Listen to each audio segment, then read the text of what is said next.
बनी web series scam 1992 आजकल काफी चर्चे में है। इस वेब सीरीज में 90 के दशक के सबसे बड़े घोटालेबाज हर्षद मेहता की जिंदगी की असली कहानी दिखाई गई है। हर्षद मेहता को उनके समय में स्टॉक मार्केट का बेताज बादशाह कहा जाता था। लोग उन्हें स्टॉक मार्केट का अमिताभ बच्चन कहकर भी बुलाते थे।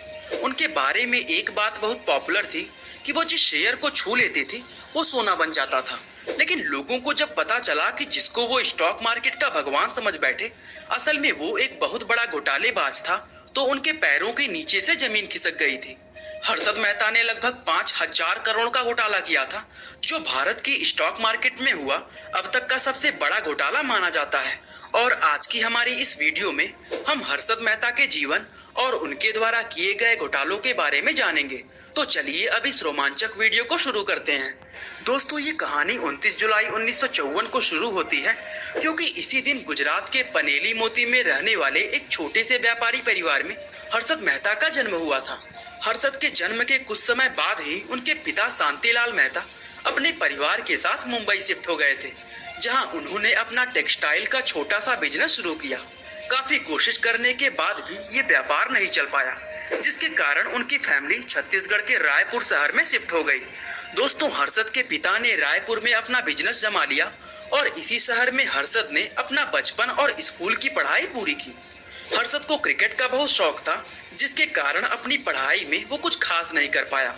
स्कूल की पढ़ाई खत्म होने के बाद हर्षद कॉलेज की पढ़ाई के लिए एक बार फिर मुंबई शिफ्ट हो गया और साल 1976 में उन्होंने लाला लाजपत राय कॉलेज से बीकॉम की डिग्री हासिल की। कॉलेज की पढ़ाई के साथ साथ ही हर्षद ने छोटी मोटी नौकरियां करना भी शुरू कर दिया था, जिसमें सीमेंट और हौजरी बेचने के साथ ही हीरे चुनने का काम भी शामिल था और 8 साल तक वह इसी प्रकार की नौकरियां करता रहा। दोस्तों, स्टॉक मार्केट में हर्षद की एंट्री उस समय हुई जब उन्होंने द न्यू इंडिया एश्योरेंस नाम की एक कंपनी में जॉब करना शुरू किया। इस कंपनी में काम करते हुए उनकी दिलचस्पी स्टॉक मार्केट में बढ़ने लगी। बचाने हैं अपने पैसे और साल 1981 में उन्होंने इस नौकरी को छोड़कर हरजीवन दास नेमीदास सिक्योरिटीज नाम की एक ब्रोकरेज फर्म को ज्वाइन कर ली। इस ब्रोकरेज फर्म में काम करते हुए उन्होंने प्रसन्न पर जीवन दास को अपना गुरु मान लिया और कई साल तक उनसे स्टॉक मार्केट के पैंतरे सीखते रहे। स्टॉक मार्केट में दिलचस्पी और बेहद तेज दिमाग होने के कारण हर्षद बहुत जल्दी ही स्टॉक मार्केट की सभी बारीकियों को समझ गए। दोस्तों, साल 1984 में स्टॉक मार्केट की सभी बारीकियों को समझने के बाद हर्षद ने अपने भाई के साथ मिलकर grow more research and asset management नाम की एक कंपनी को शुरू की और साथ ही बॉम्बे स्टॉक एक्सचेंज यानी BSE में बतौर ब्रोकर मेंबरशिप ले ली। दोस्तों, यहीं से उनका स्टॉक मार्केट का बेताज बादशाह और भारत का सबसे बड़ा घोटालेबाज बनने का सफर शुरू हुआ। साल 1984 से 1990 तक मात्र 6 सालों में ही हर्षद की कंपनी स्टॉक मार्केट की सबसे बड़ी कंपनियों में शुमार की जाने लगी। अपनी इस जबरदस्त सफलता के लिए हर्षद उस समय हर अखबार और मैगजीन में छाए रहते थे। देश और दुनिया के बड़े बड़े लोग उनसे मिलने के लिए तरसते थे। उनके 1550 स्क्वायर फीट के सी फेसिंग पेंट हाउस और बेहद महंगी लग्जरी गाड़ियों ने उन्हें एक बड़ा सेलिब्रिटी बना दिया था। हर्षद जिस भी शेयर को छू लेते थे उसकी कीमत आसमान पर पहुंच जाती थी। उदाहरण के लिए अगर देखें तो हर्षद ने ACC कंपनी के शेयर की वैल्यू मात्र कुछ ही दिनों में 200 रुपए से सीधा 9,000 रुपए तक पहुंचा दी थी। इसी तरह हर्षद जिस भी कंपनी में पैसा लगाते थे उसके स्टॉक की कीमत ऊंचाइयों पर पहुंच जाती थी, जिससे उन्हें करोड़ों रुपए का मुनाफा होता था। और यही कारण था कि बहुत कम समय में ही हर्षद कामयाबी की उन ऊंचाइयों पर पहुंच गए थे जहां पहुंचने की लोग कल्पना भी नहीं कर पाते हैं। जहां एक तरफ लोग हर्षद की इस कामयाबी और स्टॉक मार्केट में उनके अद्भुत ज्ञान को देखकर हैरान थे, तो वहीं लोगों के मन में ये सवाल भी था कि आखिर कोई व्यक्ति हर बार इतना सही कैसे हो सकता है। और लोगों के इसी सवाल ने हर्षद को आसमान से सीधा जमीन पर लाकर पटक दिया, क्योंकि साल 1992 में दुनिया के सामने हर्षद के घोटालों का पर्दाफाश हो गया और उन्हें गिरफ्तार कर लिया गया। 23 अप्रैल 1992 के दिन टाइम्स ऑफ इंडिया की पत्रकार सुचेता दलाल ने अपने कॉलम में हर्षद के इन घोटालों का पर्दाफाश किया था। सुचेता की इस रिपोर्ट के सामने आने के बाद हर्षद के खिलाफ सबूत मिलना शुरू हो गए और एक के बाद एक उनके सभी घोटालों का पर्दाफाश होता रहा। उनके खिलाफ कुल 600 सिविल सूट और 70 आपराधिक मामले दर्ज किए गए, जिसके लिए CBI ने उन्हें और उनके भाइयों को 9 नवंबर 1992 के दिन गिरफ्तार कर लिया था। अब सबसे अहम सवाल ये था कि आखिर हर्षद मेहता इतने सालों तक इतना बड़ा स्कैम करने में कामयाब कैसे हो पाया और वो कौन सा तरीका था जिससे उसने इस घोटाले को अंजाम दिया था। इन सभी सवालों के जवाब पत्रकार सुचेता दलाल ने अपने कॉलम में दिए थे। सुचेता ने बताया था कि हर्षद बैंक के नियमों में कमियां ढूंढकर उनका इस्तेमाल गलत रूप से खुद को फायदा पहुंचाने के लिए किया करता था। साफ शब्दों में अगर कहें तो हर्षद ने इस स्कैम को अंजाम देने के लिए आरएफ यानी रेडी फॉरवर्ड डील का इस्तेमाल किया करता था। तो चलिए सबसे पहले आपको बताते हैं कि ये रेडी फॉरवर्ड डील होती क्या है। दोस्तों, हमारे देश की सरकार अपने कुछ प्रोजेक्ट्स और योजनाओं के खर्चे को कवर करने के लिए सिक्योरिटीज जारी करती है, जिन्हें गवर्नमेंट सिक्योरिटीज कहा जाता है। ये गवर्नमेंट सिक्योरिटीज कई प्रकार की होती हैं, जिसमें ट्रेजरी बिल्स, कैश मैनेजमेंट और गवर्नमेंट बॉन्ड शामिल होते हैं। इन सिक्योरिटीज के बदले में सरकार बैंक और इन्वेस्टर्स से एक तय समय के लिए पैसा लेती है और इन पैसों के बदले में सरकार सभी इन्वेस्टर्स को ब्याज देती है। उस समय सभी बैंकों और इन्वेस्टर्स को सरकार की इन सिक्योरिटीज में एक तय किया हुआ अमाउंट इन्वेस्ट करना अनिवार्य होता था। अब ऐसे में अगर किसी बैंक को पैसों की जरूरत पड़ती थी तो वह अपनी गवर्नमेंट सिक्योरिटीज किसी दूसरे बैंक में गिरवी रखकर कुछ समय के लिए एक लोन ले लेते थे और फिर कुछ दिनों बाद ब्याज सहित पूरा पैसा लौटाकर अपनी सिक्योरिटीज वापस ले लेते थे। इस तरह ये सिक्योरिटीज बैंकों के बीच एक दूसरे से लोन लेने का साधन मानी जाती थी और इसी को रेडी फॉरवर्ड डील कहा जाता था।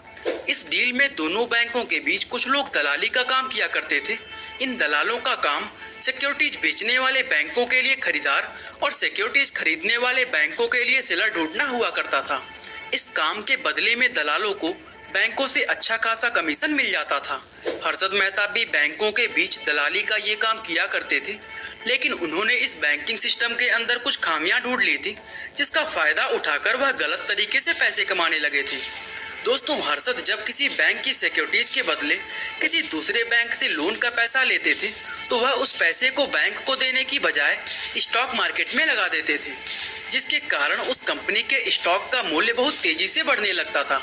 जब वो बैंक हर्षद से अपनी सिक्योरिटीज का पैसा मांगता था तो वह किसी नए बैंक से पैसा लेकर उस पहले वाले बैंक को पैसा दे देते थे और इसी तरह उनके पास हर समय करोड़ों रुपए घूमते रहते थे, जिसका इस्तेमाल वह स्टॉक मार्केट में हेर फेर करने में किया करते थे। दोस्तों, वो सिर्फ यहीं पर नहीं रुके, बल्कि जब उन्हें स्टॉक मार्केट में और ज्यादा पैसा लगाने की जरूरत पड़ी तो उन्होंने अपने इस घोटाले को और भी एक कदम आगे बढ़ा दिया। उस समय बैंक सिक्योरिटीज के बदले एक दूसरे से लोन लेने और देने के लिए एक खास रसीद का इस्तेमाल किया करते थे। हर्षद ने बैंक की उस खास रसीद की नकली कॉपी बनवाकर लोन लेना शुरू कर दिया था। इसका मतलब यह था कि वह किसी भी बैंक से किसी भी दूसरे बैंक के नाम में करोड़ों रुपए का लोन ले सकता था और उस बैंक को इस बात की जरा भी खबर नहीं होती थी। जब लोन देने वाला बैंक हर्षद से अपना पैसा मांगता तो वो अपने शेयर मार्केट से हुए मुनाफे से उस बैंक का पैसा लौटा देता था और अपनी नकली बैंक रसीद वापस ले लेता था। दोस्तों, हर्षद का ये घोटाला कई साल तक ऐसे ही चलता रहा, लेकिन जब देश में मंदी का दौर आया तो स्टॉक मार्केट का प्राइस बहुत तेजी से नीचे गिरने लगा, जिसमें हर्षद को करोड़ों रुपए का नुकसान हुआ। इसी नुकसान के कारण वह बैंक से लिए लोन के पैसे भी वापस नहीं लौटा पाए और उसी समय सुचेता दलाल ने उनके इस घोटाले से पर्दा हटा दिया। इस घोटाले का पूरी तरह सामने आने के बाद पता चला कि ये लगभग 5,000 करोड़ का घोटाला था, जो उस समय के हिसाब से बहुत बड़ी रकम थी। और इस स्कैम के सामने आने के बाद स्टॉक मार्केट बुरी तरह क्रैश हो गई थी, जिसमें कई लोगों का करोड़ों रुपए नुकसान हो गया था। बताया जाता है कि बहुत से लोगों ने इस नुकसान के कारण सुसाइड भी किया था, जिसमें विजय बैंक के चेयरमैन भी शामिल थे। हालांकि हर्षद को गिरफ्तार करने के बाद उन पर बहुत से अलग अलग मुकदमे चलाए गए, लेकिन उनकी मौत होने तक उन्हें सिर्फ एक ही केस में दोषी पाया गया, जिसके लिए उन्हें 5 साल की सजा सुनाई गई थी। हर्षद को महाराष्ट्र की थाने जेल में कैद किया गया था, जहां 31 दिसंबर साल 2001 की रात को हर्षद को सीने में दर्द होने की समस्या हुई और रात के करीब 12:30 बजे 47 साल की उम्र में उनकी मृत्यु हो गई।